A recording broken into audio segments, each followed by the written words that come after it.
La semaine dernière, Catherine s'est assise devant une caméra. Elle a fait quelque chose que le palais n'autorise presque jamais. Le personnel avait préparé un script impeccable et soigneusement peaufiné. Elle a jeté un coup d'œil aux documents, puis les a posés face cachée sur la table à côté d'elle. Elle a parlé de son plus jeune fils avec ses propres mots. Elle n'avait ni note ni autorisation préalable. Elle n'avait prévenu personne de ce qu'elle allait faire. Aux 2 tiers de son discours environ, elle s'est mise à pleurer. Les larmes sont venues en lisant une phrase sur Louis. Elle continuait de parler malgré l'émotion sans s'arrêter. La voir se débattre ainsi était d'une certaine manière pire qu'une crise de larmes. Le palais de Kensington n'accepte pas les moments spontanés, et encore moins les larmes en public. Chaque détail concernant ces 3 enfants est généralement planifié et minuté. Ce contrôle n'est pas du cynisme de la part du service de presse. Il s'agit d'une politique bien réelle, en vigueur depuis plus de 10 ans. La vraie question n'est pas ce que Catherine a finalement dit, mais ce qui a poussé une femme disciplinée à prendre la parole. Quelque chose se tramait dans cette famille depuis plusieurs mois. Le pays tout entier constata les bouleversements qui affectaient leur quotidien. Des engagements furent reportés sans la moindre explication. Des emplois du temps furent modifiés au pied levé. Un jeune garçon disparut tout simplement de la scène publique. Aucune explication ne fut donnée, aucune ne fut promise. Le service de presse a répondu à chaque question de la même manière. Ils ont employé les mêmes formules polies concernant la vie privée de la famille. Ce silence soudain n'était ni un accident ni un oubli.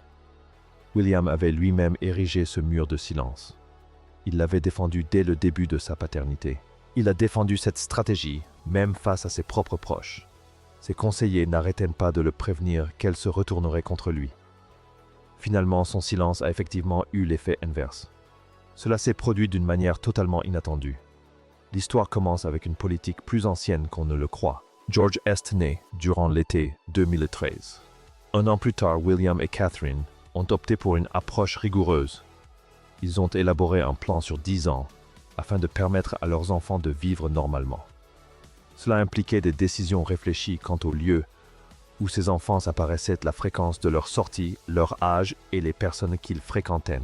Vous avez constaté les conséquences de cette politique toute votre vie. Les 3 enfants apparaissent peut-être quelques fois par an. Vous les voyez à Sandringham ou sur un balcon. Vous voyez des photos diffusées exclusivement par leur mère.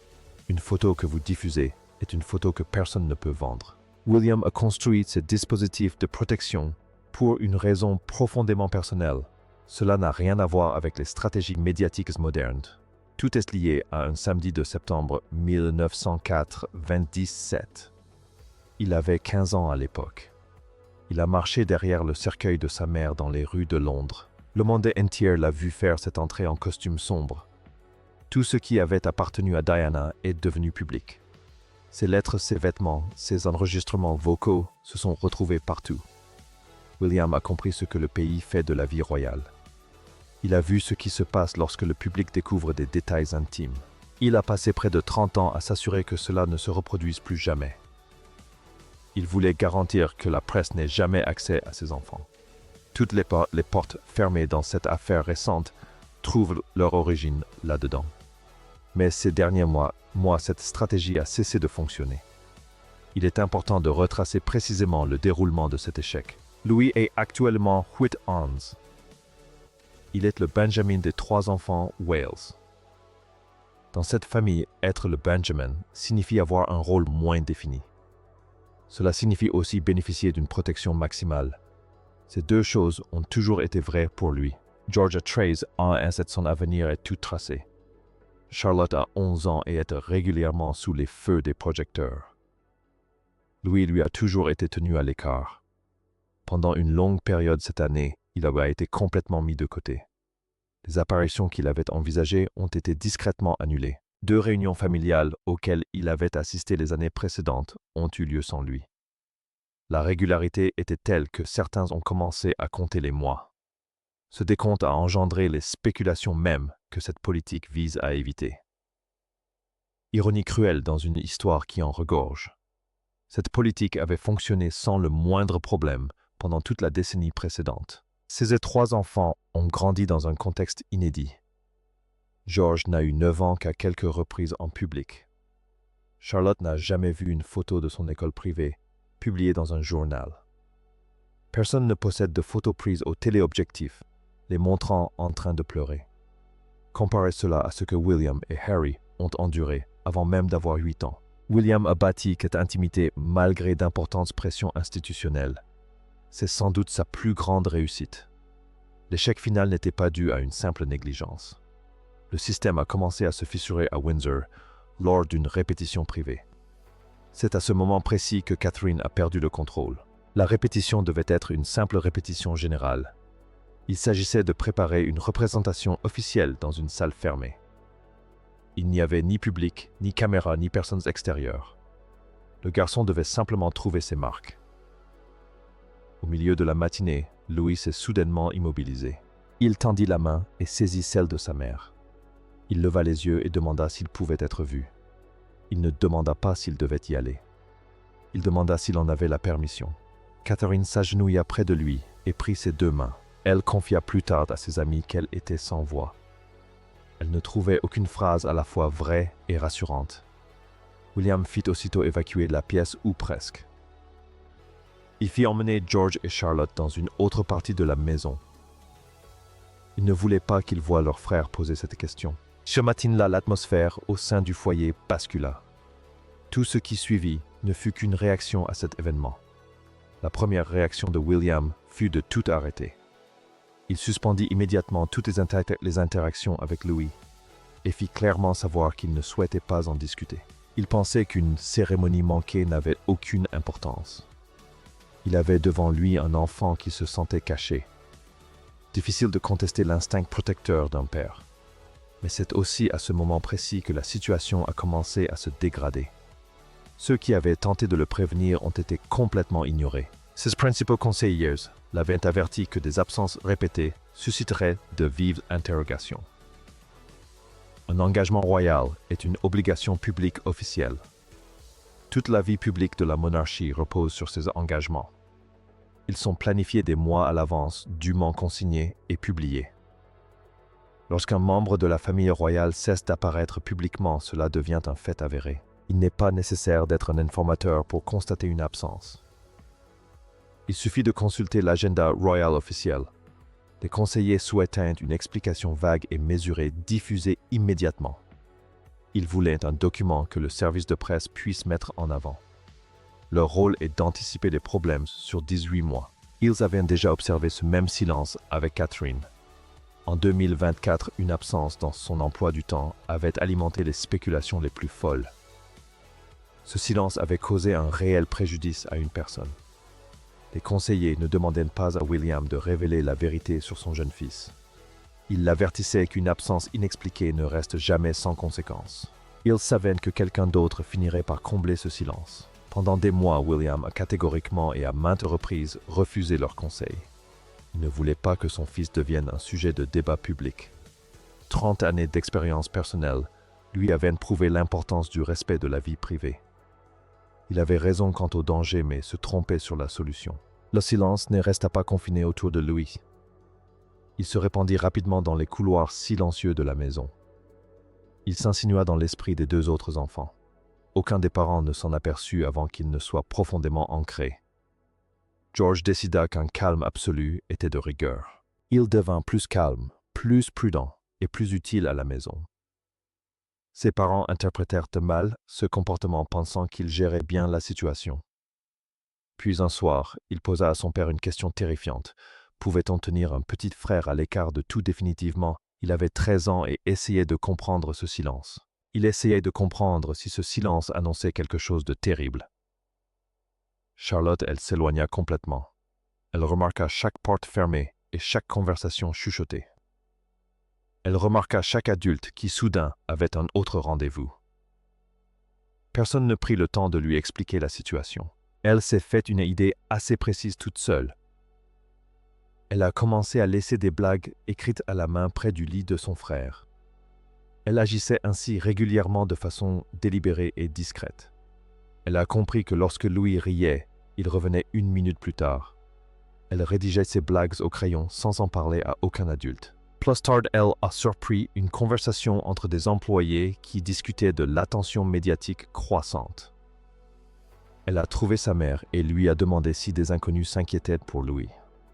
Puis elle a demandé si Louis allait devoir leur répondre. Une enfant de 11 ans ne devrait pas avoir à faire ce genre de calcul. Elle l'a fait quand même faute de mieux. Catherine portait seule un fardeau bien différent. Assise auprès de Charlotte, elle lui expliquait que les choses avancent lentement. Elle faisait cela en ne dormant quasiment pas. Elle cachait ses pires pensées à William pour le protéger. Il faisait exactement la même chose avec elle. Aucun des deux ne s'était rendu compte qu'ils avaient cessé de dire quoi que ce soit de sincère. Les longues périodes de tension poussaient des gens à vouloir paraître forts. Il n'y eut ni dispute, ni froideur, ni vaisselle cassée. La bienveillance s'était simplement tuée et ne l'avait plus jamais été. Ils menaient chacun de leur côté une opération de survie dans la même maison. Louis se tenait au beau milieu de cette tension silencieuse. À 8 ans, il ne connaissait rien de l'institution. Pourtant, il était assez mature pour décrypter parfaitement une salle remplie d'adultes. Il avait toujours été celui qui perturbait le silence. Quiconque observait cette famille savait exactement qui il était. C'est le garçon qui ne tient pas en place pendant une longue cérémonie. C'est celui dont le visage fait la une des journaux. Sa vie est une négociation permanente pour savoir s'affirmer. Être le Benjamin signifie qu'on lui impose moins de pression. On parle de l'avenir de George et du rôle de Charlotte. Louis avait toujours eu la chance d'être un enfant comme les autres. C'était le plus beau cadeau qu'on lui ait jamais fait. Mais cela ne lui laissait aucun repère pour comprendre son absence soudaine. La maison était simplement devenue plus silencieuse autour de lui. Il remarquait que les adultes ajustaient constamment le volume de leur voix. Tout cela nous amène à la nuit où la situation a finalement éclaté. Cela s'est produit entre William et Catherine, après que les enfants se soient couchés. Catherine avait rédigé sa propre déclaration à la main sur une feuille de papier. Elle a posé ses pages sur la table devant William. Le projet officiel du palais se trouvait juste à côté. Une déclaration approuvée par le palais est conçue pour ne rien dire du tout. Son but est d'exister sans soulever de nouvelles questions. Chaque clause est vérifiée en fonction de ce qu'elle pourrait signifier dans 6 mois. Pour Catherine, ces phrases officielles sonnaient complètement creux. Elle décrivait une situation sans admettre l'existence d'aucune crainte. William lut la première phrase de sa version manuscrite. Il secoua la tête avant même d'avoir lu la deuxième. Il dit qu'un seul message public pourrait être analysé pendant toute la vie de Louis. Il lui demanda si elle était prête à voir des inconnus disséquer leur fils. Sa voix monta, puis il s'interrompit en plein milieu d'une phrase. Ils comprenaient tous deux que sa colère n'était que la peur dissimulée. Catherine ne céda pas et ne s'excusa pas pour la convocation. Elle lui dit quelque chose qui bouleversa complètement sa vision des choses. Elle expliqua que Louise pensait qu'on le cachait par honte. Il ne se croyait ni malade ni brisé. Il avait compris que le problème venait de lui. Il savait que c'était lui qui n'avait pas le droit de sortir. Il savait que les conversations changeaient dès qu'il entrait dans une pièce. Un enfant à qui l'on ne donne aucune explication s'en inventera une lui-même. Celle que Louis s'était inventée, c'était que sa famille avait honte de lui. Voilà le résultat d'une décennie de protection méticuleuse. Catherine fit glisser le projet officiel sur la table en bois. Elle dit à William que le projet du palais ne représentait pas leur fils. Elle fit remarquer que George et Charlotte chuchotaient à présent. Elle constata que leur aîné surveillait chaque porte close. Elle lui raconta comment Charlotte laissait des blagues sur le lit. Le silence ne protégeait plus un seul enfant. Il influençait activement les esprits des trois. Puis elle révéla le détail qui mit fin à la dispute. Louis avait fait une demande précise à sa mère sans qu'on lui ait rien demandé. Il voulait remercier ceux qui l'avaient rassuré. Il voulait que George et Charlotte sachent que leurs actions avaient compté. Surtout, il ne voulait pas qu'on le croie courageux. William s'assit lentement et se cacha le visage dans ses mains. Il resta silencieux un long moment. Il a admis que ses décisions ne concernaient plus seulement la protection de sa vie privée. Elles étaient motivées par sa peur panique de perdre le contrôle sur ceux qu'il aimait. C'était la phrase la plus sincère qu'il ait prononcée depuis des années. Elle expliquait tout ce qu'il avait fait depuis la mort de sa mère en 1997. Ce soir-là, ils ont enfin établi ensemble une limite claire. Catherine prendrait la parole, mais elle garderait les détails privés confidentiels. Elle cesserait de prétendre que les derniers mois avaient été faciles. Cependant, une seule personne pouvait encore faire échouer tout le plan. Le roi Charles reçut les ébauches après une réunion d'information en soirée. Sa première action fut de faire évacuer la salle.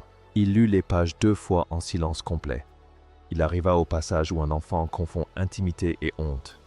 Il ôta ses lunettes et les posa sur le bureau. Il ne les reprit pas pendant un long moment. Charles avait passé sa vie dans un établissement qui exigeait une discipline stricte. On lui a inculqué la retenue avant même qu'il en comprenne le prix. Il a transmis cette même retenue à ses 2 fils.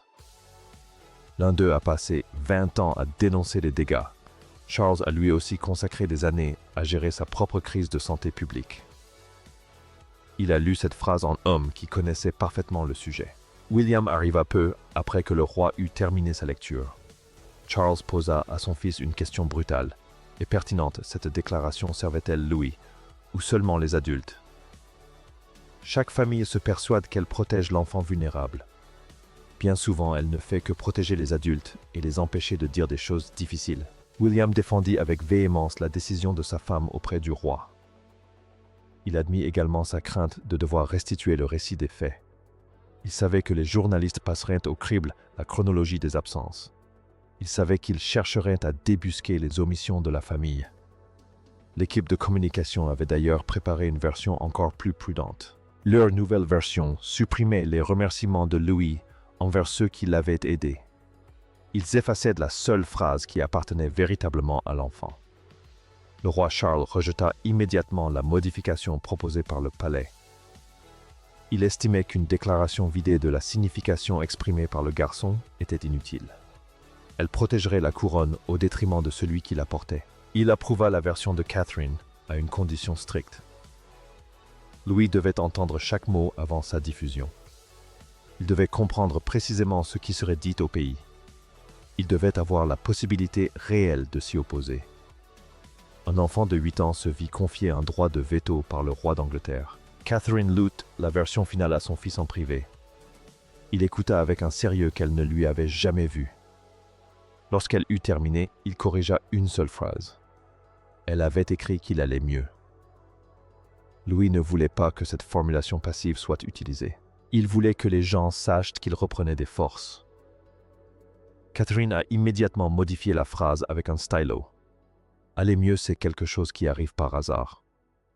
Reprendre des forces, c'est un choix délibéré. Un enfant de 8 ans aperçut la nuance qui avait échappé à toute une salle remplie d'experts. Le roi Charles approuva la nouvelle version du texte par une note manuscrite. Il écrivit que la vérité même exprimée avec retenue protège la couronne. Il affirma que c'était bien plus honnête qu'un silence absolu. L'enregistrement fut finalement rendu public. Catherine prit la parole calmement et remercia le public pour son soutien. Aux 2 tiers de son discours, elle s'est mise à pleurer tout en continuant de parler. Les rédacteurs du palais n'ont pas censuré son émotion. La réaction du public a été immédiate et massive. Les téléphones n'ont pas arrêté de sonner, les gros titres ont fait la une dans l'heure qui a suivi et les messages ont afflué. Puis la couverture médiatique a évolué exactement comme William l'avait prédit. Les chaînes de télévision ont reconstitué des chronologies détaillées des mois manquants. Les services graphiques ont comparé chaque apparition à chaque absence. Des images d'archives familiales ont été diffusées en parallèle de la nouvelle déclaration. Les présentateurs ont adopté un ton annonciateur de nombreuses spéculations. Un commentateur a tenu des propos qui ont fait déborder le vase pour William. L'homme a visionné des images ordinaires datant d'il y a 2 étés. Il a mis la vidéo en pause sur le visage du jeune garçon. Il a commencé à analyser l'expression de l'enfant image par image. Il a décrit au public ce qu'un enfant de 7 ans avait pu ressentir des années auparavant. William assistait à cette scène dans son propre salon. Il se leva et tendit la main vers l'écran. On aurait dit qu'il voulait neutraliser l'homme physiquement. Il prit la télécommande et éteignit le téléviseur en plein milieu d'une phrase. Il se tourna vers les quelques membres du personnel présents dans la pièce et leur déclara que son fils n'était pas un spectacle public. Un homme qui avait passé 30 ans à construire des murs a vu sa pire crainte se réaliser. Des inconnus figaillaient le visage de son enfant et le diffusaient à des millions de personnes. 4 jours après avoir autorisé sa femme à s'exprimer, il se sentait pleinement justifié. William avait vu juste quant à la réaction des médias. Il s'était simplement trompé sur le coup de l'alternative. Il se passait quelque chose de tout à fait différent aux abords du château. Des familles ont commencé à déposer des étoiles bleues écrites à la main devant Windsor. On utilisait du papier, du carton, tout ce qu'on trouvait. Chaque étoile portait les mots choisis par le garçon lui-même. Toutes disaient « reprendre des forces », écrites différemment. Pendant 4 jours, les étoiles se sont multipliées le long de la barrière publique. La plupart n'étaient pas adressées à Louis, mais à des enfants hospitalisés ou à des filles en difficulté. Les gens étaient venus à Windsor pour laisser un message à un prince, mais ils ont fini par en laisser pour leurs propres familles. Ce château a été témoin de deuil, de célébration et de panique nationale. L'histoire de ce pays est complexe en ce qui concerne les dépôts d'objets aux portes royales. Le dernier incident majeur remonte à 1997 devant le palais de Kensington. Les fleurs s'élevaient à 3 mètres de hauteur et le message était sans équivoque, la nation reprochait à la famille d'avoir mal géré le deuil d'un enfant. 29 ANS plus tard, ils se tenaient devant une autre porte. Cette fois, ils déposèrent des étoiles en papier pour un garçon qui les inquiétait. Un journal publia le visage de Catherine sous le titre « La voix d'une mère ». La une présentait le geste du garçon comme un véritable acte de courage. Elle plaçait l'honnêteté d'une mère bien au-dessus du vernis institutionnel. Tous les médias n'ont pas fait preuve de bienveillance ou de compréhension. Certains commentateurs ont exigé des explications quant aux mensonges du palais pendant des mois. Ils ont fait valoir qu'une famille bénéficiant de fonds publics ne pouvait pas choisir sa vie privée. Les représentants du palais ont répondu à ces demandes avec une fermeté inhabituelle, affirmant catégoriquement que la situation d'un enfant ne relevait pas du domaine public. Lorsqu'une phrase précise a commencé à alimenter de sombres rumeurs, ses collaborateurs ont paniqué. Ils ont recommandé une seconde déclaration clarificatrice pour clarifier la situation. Catherine a refusé d'écrire un mot de plus sur le sujet. Expliquer chaque détail inquiétant aurait compromis la confidentialité dont ils avaient besoin. Elle a finalement remporté la bataille qu'elle menait depuis des mois. Elle a prouvé qu'elle était disposée à s'adresser au public. Elle a aussi prouvé qu'elle était prête à se taire complètement. Voyez ce que cet épisode a coûté à la famille royale. Ils ont renoncé à une politique qu'ils avaient défendue pendant 10 ans. Ce silence absolu est désormais brisé définitivement. William a offert à la presse un précédent qu'il avait mis 10 ans à préserver. Malgré toutes ces pertes, ils n'ont gagné qu'une chose. Un enfant de 8 ans a cessé de se croire suspect. Certains affirment que la famille a sacrifié sa protection pour rien. Selon eux, le garçon aurait fini par s'en détacher. La discussion concernant l'échange eut lieu dans une véranda tranquille. Quelques jours après la diffusion, William partit à la recherche de Louis. Il le trouva assis seul dans la pièce silencieuse. Un fauteuil confortable se trouvait juste à côté du garçon. William l'ignora et s'assit directement par terre. Il s'assit à la hauteur de l'enfant sans le dominer. Il demanda à Louis ce qu'il ressentait maintenant que la vérité était connue. Louis mit longtemps à répondre à son père. Sa réponse n'avait rien à voir avec la déclaration publique. Il dit avoir remarqué que son père ne parlait plus des événements royaux. Dès que Louis entrait dans une pièce, les conversations animées s'interrompaient brusquement. William l'avait fait exprès pour dissiper toute tension. Louis, touché par ce silence, en tira une conclusion tragique. Il supposa que tous le jugeaient incapable d'être assez fort. Il pensa qu'il ne participerait plus jamais à un événement. William comprit qu'on ne peut pas contrôler ce que le silence communique à un enfant. Alors Louis lui confia quelque chose dont William ignorait tout. Il le dit franchement comme le font les enfants pour exprimer les vérités les plus dures. Louis raconta avoir entendu son père pleurer dans le couloir. Durant la pire semaine, Louise était restée éveillée dans le noir. Il entendit son père s'effondrer devant la porte de sa chambre. À 8 ans, il ne savait que faire. Il fit semblant de dormir, car cela lui semblait plus humain. Il se dit que prévenir son père ne ferait qu'empirer les choses. Il protégeait activement le futur roi d'Angleterre. Depuis son plus jeune âge, William avait appris à garder un visage impassible. Il se croyait complètement seul dans ce couloir sombre. La prise de conscience que son fils absorbait sa douleur brisa sa retenue. William attira son fils contre lui et le serra fort. Il lui dit qu'être courageux ne signifiait jamais être à l'abri de la peur. Cela signifiait prendre la parole alors qu'il serait plus facile de se taire. Il reprenait à son compte l'argument que sa femme répétait depuis des mois. Louis s'accrocha à son père et prit sa propre décision. Il souhaitait reprendre progressivement sa vie publique. Il rêvait d'une cérémonie intime où George et Charlotte pourraient se tenir à proximité. Catherine entra dans la pièce juste après la fin de la conversation. Elle vit le visage de son mari et comprit que quelque chose avait changé. Tous trois convinrent immédiatement d'un nouveau plan. Il n'y aurait ni déclaration officielle, ni apparition publique. Aucune pression ne serait exercée tant que le garçon ne serait pas prêt. Le 1er août 2026, la famille s'est rendue à Glasgow. William et Catherine ont amené leurs 3 enfants aux Jeux du Commonwealth. Ils y sont allés simplement en famille pour assister à un événement sportif. En Écosse, William et Catherine portent des titres royaux différents. Aucune cérémonie n'a accompagné cette visite. Ils ont regardé la demi-finale de netball où l'Angleterre a perdu contre la Jamaïque. Ensuite, ils se sont rendus au vélodrome Sir Chris Hoy. Louis portait un bob de cycliste gallois un peu trop grand. Il a passé une bonne partie de l'après-midi caché dessous. À un moment donné, il a tapé dans la main de Finny, la mascotte officielle des Jeux. Cette simple photo a fait le tour du monde en 2 heures. Rien cet après-midi-là à Glasgow n'était mis en scène ni orchestré. Personne n'avait annoncé la présence des enfants royaux. Le service de presse n'a fait aucune allusion au mois stressant qui avait précédé. Ils étaient simplement assis dans les tribunes comme des milliers d'autres spectateurs. Georgia 13, ANS, Charlotte 11 et Louis 8. Avant d'entrer dans l'arène, Louis s'arrêta à la porte. Charlotte prit aussitôt sa main dans la sienne. George prit silencieusement l'autre main de son frère. Aucun des 2 parents ne dit un mot, ni ne l'incita à se dépêcher. Catherine attendit patiemment qu'il choisisse lui-même le moment précis. Puis les 3 enfants entrèrent ensemble dans l'arène bruyante. William les observa et comprit enfin la nouvelle réalité. Revenir à la normale ne signifiait pas reconstruire les anciens murs. Il avait passé sa vie à mesurer sa vie privée, à l'aune de ce qu'on lui cachait. Il a admis que le silence pouvait assurer la sécurité physique d'un enfant. Il a également constaté qu'il pouvait le laisser complètement seul. Catherine a appris que l'honnêteté pouvait épargner à son fils la honte. Elle a aussi appris qu'il n'était pas nécessaire de tout raconter dans sa vie privée.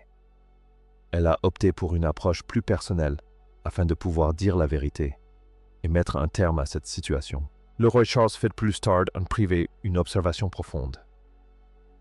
Il déclara que la monarchie n'avait pas été affaiblie par cette vulnérabilité. Il pensait au contraire qu'elle en était ressortie plus forte ayant traversé cette épreuve avec sincérité. Venant d'un homme élevé dans la plus stricte retenue, cette déclaration était capitale. L'institution avait toujours considéré la dignité et les émotions comme des ennemis jurés. Louis termina son après-midi au vélodrome bruyant. Il retourna auprès de ses parents dans les tribunes. Il ne leur demanda pas s'ils pourraient assister à une autre compétition. Il leur demanda simplement quand ils pourraient revenir. Cette simple question posée naturellement est la véritable fin de cette histoire. Catherine conserva une photographie des étoiles bleues à l'extérieur de Windsor. Elle toucha un message écrit de la main d'un enfant. Elle demanda que cette image soit préservée en privé pour Louis. William lut une lettre d'un père qui avait vécu une expérience similaire. L'impact de leur sincérité se fit sentir bien au-delà des murs du château. Louis a conservé une seule étoile de papier bleu. Elle repose tranquillement sur la table de chevet. L'écriture brouillonne qui y figure porte un message simple. Il était courageux même au repos. Le palais a réagi aux événements avec une retenue absolue. Il n'y a eu ni photos commémoratives ni interviews ultérieures. Catherine n'a orchestré ni rébellion ni coup de publicité. Elle a simplement rectifié le récit façonné par la peur. Elle a permis à son fils d'être en pleine guérison. Pendant 1 an, la famille a cru que l'amour impliquait de se protéger derrière de hauts murs. Ils s'en sont ressortis en comprenant que se protéger, c'est aussi écouter attentivement. C'est avouer à ses enfants quand on a peur. C'est laisser un enfant de 8 ans vous dire que vous avez tort. Le silence a rempli son rôle jusqu'à devenir une prison. Une seule personne dans ce bâtiment était prête à la briser. Les conseillers qui ont rédigé ce brouillon vide de sens ne faisaient que leur travail. Ils auraient remis à un garçon une déclaration dénuée de toute substance. Leur unique raison d'être est de protéger l'institution colossale de la couronne. Il faut bien que quelqu'un protège l'enfant qui s'y trouve. Pendant des mois, il n'y a eu qu'une mère et un bout de papier.